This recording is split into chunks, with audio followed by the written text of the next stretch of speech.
नमस्कार। अपना उत्तराखंड के इस वक्त के बुलेटिन के साथ हाजिर हूं मैं अनुपम। प्रदेश की हर छोटी बड़ी खबरों को लेकर उत्तराखंड में एक बार फिर से तेज बारिश का अलर्ट जारी हुआ है। 4 जिलों के लिए मौसम विज्ञान केंद्र ने अलर्ट जारी किया है। आज रात उत्तराखंड में भारी बारिश हो सकती है, साथ ही कल भी बारिश का सिलसिला जारी रह सकता है। देहरादून, चंपावत, नैनीताल, पौड़ी में तेज बारिश की संभावना है। इन जिलों में मौसम विभाग ने अलर्ट जारी किया है। हालांकि इसके बाद फिर 13 जुलाई से 16 जुलाई तक मौसम सामान्य रहने के आसार हैं। तो 4 जिलों के लिए बारिश का अलर्ट यहां पर जारी किया गया है।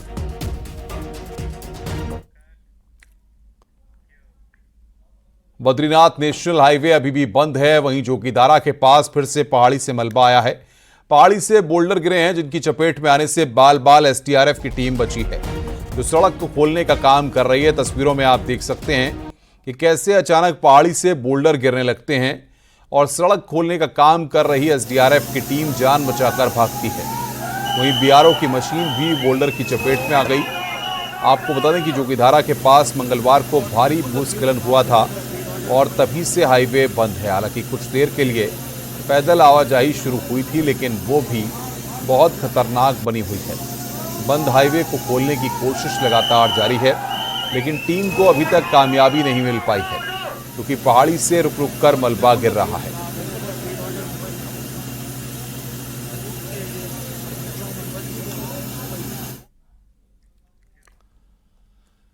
चमोली के जोशीमठ में बद्रीनाथ हाईवे बंद है और उस जगह से पोलिंग पार्टियां भी वहां पर फंस गई थी, जिसके बाद पोलिंग पार्टियों को हेलीकॉप्टर से लाया गया। चॉपर से लिफ्ट करके पोलिंग पार्टियों को गोपेश्वर लाया गया और मतदान सामग्री के साथ सभी को गोपेश्वर लाया गया है। 13 जुलाई शनिवार को बद्रीनाथ सीट पर वोटों की गिनती होगी।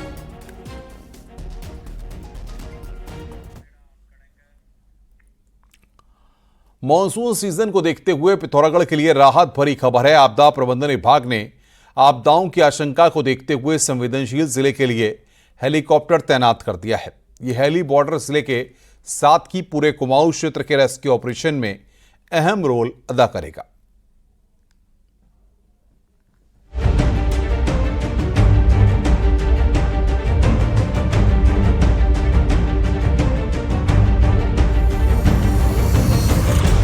मानसून सीजन में सबसे ज्यादा दिक्कत पिथौरागढ़ की धारचूला और मुनस्यारी तहसील को उठानी पड़ती है। बॉर्डर की इन दोनों तहसीलों में जहां रोड आपदा की भेंट चढ़ती हैं, वहीं पैदल रास्ते भी जमींदोज हो जाते हैं। यही नहीं, दुर्गम इलाका होने की वजह से बरसात के सीजन में लोग भी जहां हैं वहीं कैद होने को मजबूर होते हैं। लेकिन अब शासन ने जिले में एक हेलीकॉप्टर तैनात कर दिया है। ये हेली पूरे मानसून सीजन में यहीं तैनात रहेगा।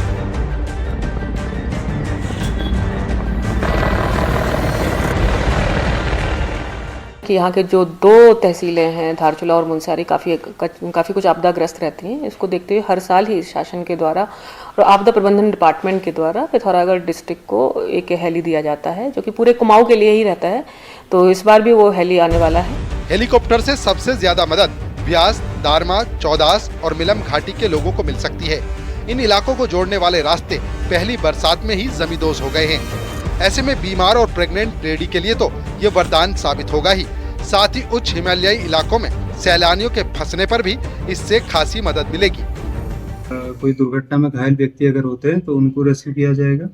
कोई व्यक्ति बीमार होते हैं दूरस्थ क्षेत्रों में, और कोई अगर प्रेग्नेंट लेडी है तो उन लोगों को रेस्क्यू करके ये नीचे सुरक्षित जगहों पे ले आया जाएगा। इसके अलावा कोई अगर टूरिस्ट या कोई अन्य व्यक्ति कहीं फंस जाते हैं तो उनको भी नीचे की ओर को सुरक्षित तहसीलों पे ले आया जाएगा। हेली का बेस कैंप भले ही पिथौरागढ़ बनाया गया हो, लेकिन इससे पूरे कुमाऊं क्षेत्र में आपदा प्रभावितों को मदद पहुंचाई जाएगी। बीते सालों में भी हेली की मदद से प्रभावित इलाकों में फंसे हजारों लोगों को सुरक्षित स्थानों पर पहुंचाया गया था। ऐसे में इस बार जहां आसमानी आफत के अधिक तांडव की आशंका जताई जा रही है, वैसे में हेलीकॉप्टर की समय से तैनाती कईयों के लिए बड़ी राहत से कम नहीं है। न्यूज़ 18 के लिए पिथौरागढ़ से विजय वर्धन उप्रेती की रिपोर्ट।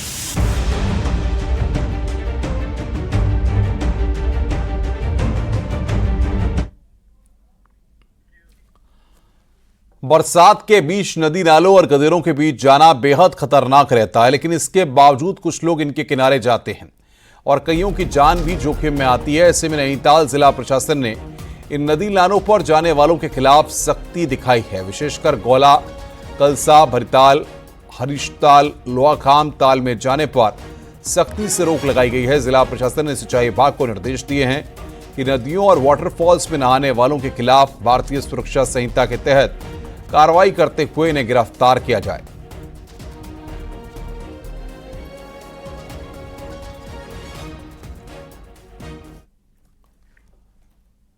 रुद्रप्रयाग में आज दिवंगत शिलारानी रावत का अंतिम संस्कार किया गया। गुप्तकाशी के त्रिवेणी घाट पर दिवंगत शिलारानी रावत का अंतिम संस्कार हुआ। वहीं घाट पर उनको श्रद्धांजलि देने के लिए भारी संख्या में लोग पहुंचे। आपको बता दें कि मंगलवार को शिलारानी रावत का निधन हुआ था। वो कैंसर की बीमारी से पीड़ित थी। शिलारानी रावत केदारनाथ से बीजेपी की विधायक थी।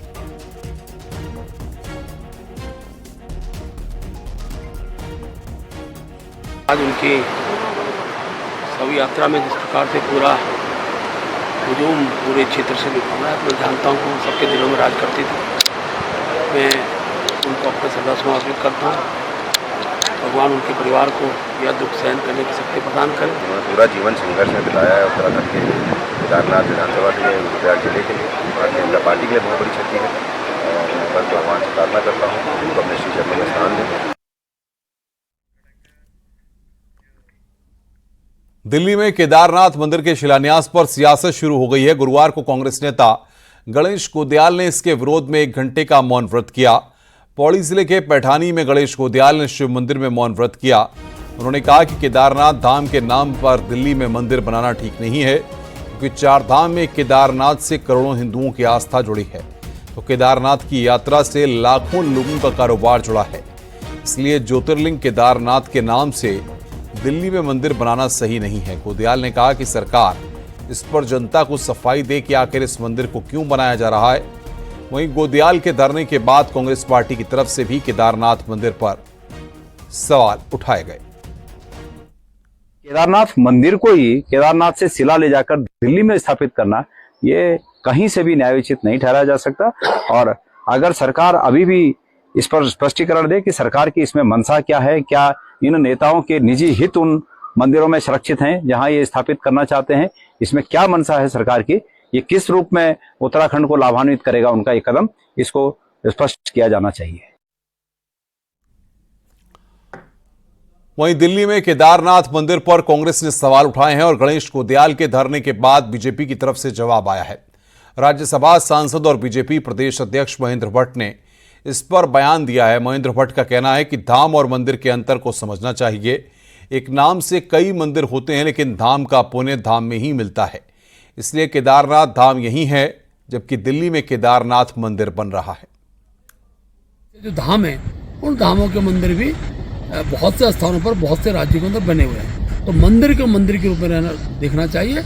और जो धाम का अस्तित्व है, धाम का जो आशीर्वाद है, वो धाम के दर्शन से ही होता है। और भगवान बद्री केदारनाथ जी जो है अपने धाम में स्थापित।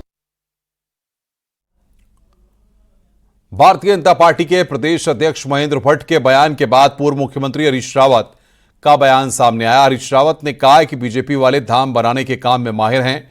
अब कल कहीं बद्री धाम बनेगा, कहीं गंगा धाम बनाएंगे, जबकि धाम बनाने का अधिकार इनमें से किसी को नहीं है। किसकी चीज को जो है, कहीं बद्री धाम बनाएंगे, कल कहीं गंगा धाम बनाएंगे। तो ये तो धाम ही धाम बनाने में लगे हुए हैं। इनका हर कोई आदमी जाता है, कोई मंत्री जाता है तो वो धाम का नामकरण कर देता है। धाम बनाने का अधिकार इनमें से किसी को नहीं है। और इस बीच दिल्ली में केदारनाथ मंदिर बनाने वाले ट्रस्ट की तरफ से सफाई आई है। श्री केदारनाथ धाम दिल्ली ट्रस्ट का कहना है कि दिल्ली में जो केदारनाथ मंदिर बनाया जा रहा है, उसका उत्तराखंड के केदारनाथ धाम जो 12 ज्योतिर्लिंगों में एक है, उससे कोई संबंध नहीं है। सफाई में कहा गया है कि दिल्ली में खाटू श्याम, माता वैष्णो देवी और बद्रीनाथ जैसे कई मंदिर बनाए गए हैं। उसी तरीके से ट्रस्ट केदारनाथ मंदिर दिल्ली में बना रहा है।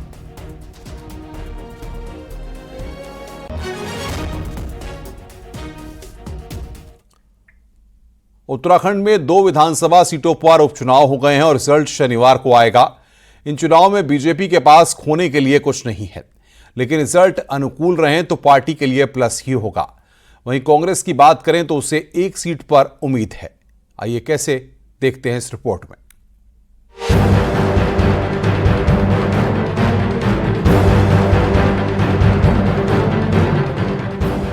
2014 के लोकसभा चुनाव से उत्तराखंड में कांग्रेस के लिए जो राजनीतिक सूखा पड़ा वो अभी तक जारी है। 2014 और उसके बाद हुए हर लोकसभा चुनाव, विधानसभा चुनाव और उपचुनाव में कांग्रेस को एक के बाद एक हार मिली है। हाल ही में जो 5 लोकसभा सीट के परिणाम आए उसके आधार पर न्यूज 18 ने सभी 70 विधानसभा सीटों का विश्लेषण किया। चुनावी डाटा दिलचस्प तस्वीर पेश कर रहा है। 70 में से 60 विधानसभा सीटों पर बीजेपी आगे रही। पहाड़ में कांग्रेस पूरी तरह साफ हो गई। टिहरी लोकसभा में निर्दलीय कैंडिडेट 3 सीटों पर आगे रहा। कांग्रेस सिर्फ नैनीताल की 1 और हरिद्वार की 6 सीटों पर आगे रही। इनमें नैनीताल लोकसभा की जसपुर विधानसभा, हरिद्वार जिले की ज्वालापुर, भगवानपुर, झबरेड़ा, पिरानकलियर, मंगलौर और लक्सर विधानसभा शामिल है। बुधवार को बद्रीनाथ और मंगलौर सीट पर विधानसभा उपचुनाव हुए हैं। लोकसभा चुनाव में बद्रीनाथ सीट पर बीजेपी आगे रही और मुस्लिम वोटर बाहुल्य मंगलौर में कांग्रेस। हालांकि पिछले विधानसभा चुनाव में ये दोनों सीट्स बीजेपी के पास नहीं थी। लोकसभा चुनाव का ट्रेंड साफ संकेत देता है कि उत्तराखंड में फिलहाल बीजेपी के सामने कोई बड़ी चुनौती नहीं है। आज अगर विधानसभा चुनाव हो जाए तो बीजेपी सत्ता में लौट सकती है। सीएम पुष्कर सिंह धामी कहते हैं कि वोटर्स बीजेपी को पीएम मोदी की साफ इमेज और राज्य सरकार के कामकाज पर आशीर्वाद दे रहे हैं। लगातार चुनाव में, चाहे वो विधानसभा का चुनाव हो या लोकसभा का चुनाव हो, सभी चुनावों में जनता का आशीर्वाद मिल रहा है। हम उनकी अपेक्षाओं को, आशाओं को, उत्तराखंड की चुनौतियों को सफल करने के लिए, उत्तराखंड को आदर्श राज्य बनाने के लिए हिंदुस्तान के श्रेष्ठ राज्यों में उत्तराखंड आए। हमारे प्रधानमंत्री जी का जो कथन है 21वीं सदी का तीसरा दशक उत्तराखंड का दशक होगा, उसको हम निश्चित रूप से धरातल पर उतारेंगे। लोकसभा चुनाव में कांग्रेस सिर्फ हल्द्वानी और श्रीनगर विधानसभा में बीजेपी से करीबी मुकाबला करते दिखी। अलबत्ता 2022 के विधानसभा चुनाव में पार्टी के 19 विधायक जीते थे, जिसमें से बद्रीनाथ विधायक पार्टी छोड़ गए। कांग्रेस के अध्यक्ष और सीएम रहे हरीश रावत मानते हैं कि कांग्रेस का वोटर्स के साथ कनेक्शन टूटा है। इसका खामियाजा पहाड़ से लेकर देहरादून, रामनगर तक उठाना पड़ रहा है। जहां जहां हमारे पर्वतीय मतदाता ज्यादा थे, वहां हम बड़े बहुमत के साथ हार गए। 1 साल का कैंपेन हमको चलाने की जरूरत है कि भाई हमसे क्या गलती हुई और हमें क्षमा करें और हम आपके हैं। उत्तराखंड में बीजेपी और कांग्रेस के बीच सीधा मुकाबला होता रहा है। पिछले कुछ सालों में कमजोर संगठन और बड़े नेताओं के बीच संघर्ष की वजह से कांग्रेस अपनी जमीन खोती दिखी। वहीं मजबूत संगठन और हिंदूवादी इमेज के चलते बीजेपी ने अपनी जड़ें गहरी कर ली हैं। न्यूज 18 के लिए देहरादून से अनुपम त्रिवेदी की रिपोर्ट।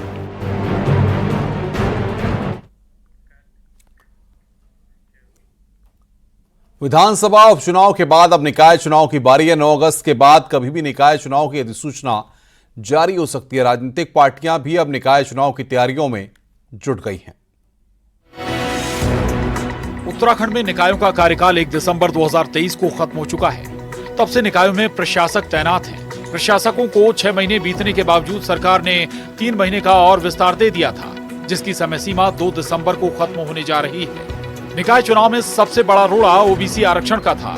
सरकार एक्ट में संशोधन कर वो बाधा भी दूर कर चुकी है।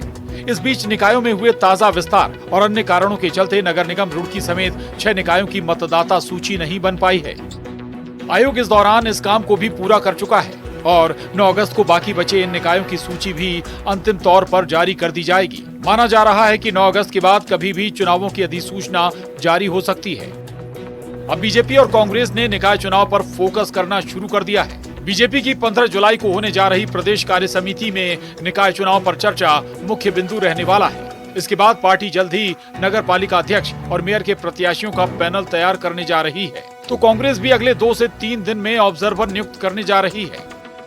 हमने इस दृष्टिकोण के जिससे हमारे प्रवक्ता हमने नियुक्त कर दिए हैं एक दौरा मेरा सभी नगर निकायों में लगभग हुआ है और परसों से यानी कि 16 तारीख को 15 की बैठक के बाद 16 तारीख को सभी नगर पालिका क्षेत्रों में जाएंगे, जनपदों में जाएंगे और पैनल का नाम आएगा। पैनल पर राय शुमारी के बाद हम प्रत्याशी की घोषणा करेंगे। अभी हम अपनी पूरी तैयारी में हैं। आप देखिएगा 2-3 दिन के अंदर अंदर हम जो नगर निकाय में ऑब्जर्वर नियुक्त होने हैं उनकी नियुक्ति हम 2-3 दिन में कर ले रहे हैं और बहुत ही शिद्दत से नगर निकाय का चुनाव कांग्रेस पार्टी लड़ेगी। अगस्त में अगर अधिसूचना जारी होती है तो सितंबर में निकायों की सरकार गठित हो सकती है। पिछली बार करीब 60% निकायों पर बीजेपी का कब्जा था। इस बार बीजेपी हो या कांग्रेस, निकाय चुनाव दोनों के लिए चुनौती होंगे, क्योंकि इस बीच निकायों की संख्या भी बढ़ी है तो पुराने कई नगर निगम और नगर पालिकाओं में नए क्षेत्र भी जोड़े गए हैं। देहरादून से न्यूज 18 के लिए सुनील नवप्रभात की report.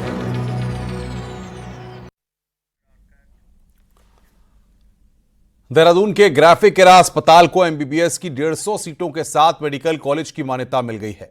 Graphic era group of institutions के चेयरमैन डॉक्टर कमल घनशाला ने इस पर खुशी जताते हुए कहा कि नेशनल मेडिकल कमीशन के पहले इंस्पेक्शन में ही ग्राफिक एरा अस्पताल सभी मानकों पर खरा उतरा। उन्होंने कहा कि ग्राफिक एरा अस्पताल दुनिया की नई तकनीक और अनुभवी विशेषण के चलते जटिल रोगों का भी इलाज कर रहा है। अब यहां वो ऑपरेशन भी हो रहे हैं जो पहले उत्तराखंड में नहीं होते थे। अत्याधुनिक cath lab, 3 Tesla MRI, 128 slice के सिटी स्कैन समेत नई तकनीकी का प्रयोग किया जा रहा है। उन्होंने मेडिकल कॉलेज के रूप में मिली मान्यता को उत्तराखंड के लिए उपलब्धि करार देते हुए इसके लिए मुख्यमंत्री पुष्कर सिंह धामी और स्वास्थ्य मंत्री धन सिंह रावत का आभार भी जताया। मैं आपको बड़े हर्ष के साथ आपको बता रहा हूं कि ग्राफिक एरा जिसका सफर करीब 30 साल पहले शुरू हुआ था और अभी इंडिया में टॉप 55th रैंक्ड यूनिवर्सिटी है और अब हमने मेडिकल के क्षेत्र में भी प्रवेश कर लिया, मेडिकल एजुकेशन के, और एनएमसी ने हमें 150 सीट के साथ एमबीबीएस कोर्स शुरू करने की मान्यता दी है। कॉर्बेट टाइगर रिजर्व पे अलर्ट जारी किया गया है। यहां की दक्षिणी सीमा से शिकारियों के घुसने की आशंका जताई जा रही है। दक्षिणी सीमा उत्तर प्रदेश से लगी हुई है और यह क्षेत्र कालागढ़ से लगा हुआ है। यहां इसके चलते कॉर्बेट प्रशासन ने गश्त बढ़ा दी है। यहां पैदल गश्त के साथ ही हाथियों से गश्त की जा रही है। इसमें ड्रोन और स्निपर डॉग्स की भी मदद ली जा रही है। रिजर्व द्वारा अपनी सुरक्षा व्यवस्था कड़ी करते हुए दक्षिणी सीमा पर विशेष गश्त की जा रही है और जो इनएक्सेसिबल एरियाज हैं इसमें हाथी द्वारा और ड्रोन द्वारा भी गश्त की जा रही है। वाइल्ड लाइफ स्निफर डॉग्स हमारे पास हैं, उनको लगाया गया है गुजरडेरे रेलवे स्टेशन, बस स्टेशन, इनमें सघन निगरानी की जा रही है। देहरादून में बिल्डर को आत्महत्या के लिए उकसाने के मामले में आरोपी गुप्ता बंधुओं को हाईकोर्ट से जमानत मिल गई है। गुप्ता बंधुओं ने निचली अदालत से जमानत याचिका खारिज होने के बाद हाईकोर्ट की शरण ली थी। अजय गुप्ता और अनिल गुप्ता पर बिल्डर सत्येंद्र साहनी को आत्महत्या के लिए उकसाने का आरोप है। साथ ही उत्पीड़न, धमकियां देने और परेशान करने का भी आरोप है। आपको बता दें कि 24 मई 2024 को बिल्डर सत्येंद्र साहनी ने आत्महत्या कर ली थी, जिसके बाद उनके बेटे रणबीर सिंह साहनी ने FIR दर्ज कराई थी, जिसके बाद पुलिस ने गुप्ता ब्रदर्स को गिरफ्तार कर जेल भेज दिया था। गुप्ता बंधुओं ने निचली अदालत में जमानत याचिका दाखिल की थी, लेकिन खारिज होने के बाद हाईकोर्ट में इसे चुनौती दी थी।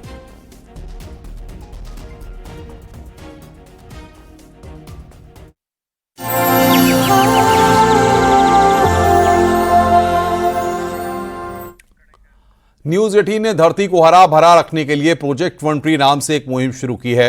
इसका मकसद सभी को एक पेड़ लगाने के लिए प्रेरित करना है। देश की कई बड़ी हस्तियां न्यूज 18 की इस खास पहल का हिस्सा बनी। केंद्रीय मंत्री जी किशन रेड्डी ने कहा कि पीएम मोदी की अपील पर मां के नाम पर पौधा लगाना है। देश को हम भारत मां के नाम से भी बुलाते हैं, लिहाजा ये सभी का फर्ज है कि देश में ग्रीनरी को बढ़ाया जाए।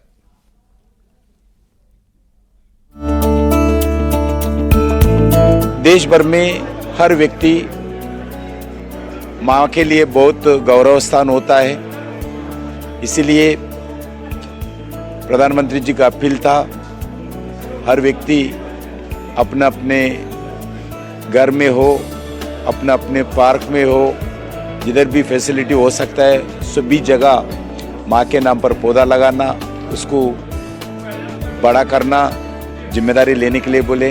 हम देश को भारत माता के नाम पर भी हम सम्मानित करते हैं, मानते हैं। इसलिए भारत के लिए, देश के लिए, व्यक्ति के लिए पौधा लगाना, देश में एनवायरनमेंट बढ़ाना, देश में ग्रीनरी बढ़ाना, एनवायरनमेंट बचाने के लिए प्रयास करना, इसके लिए पौधा बढ़ाने के लिए बहुत ज़रूरी है।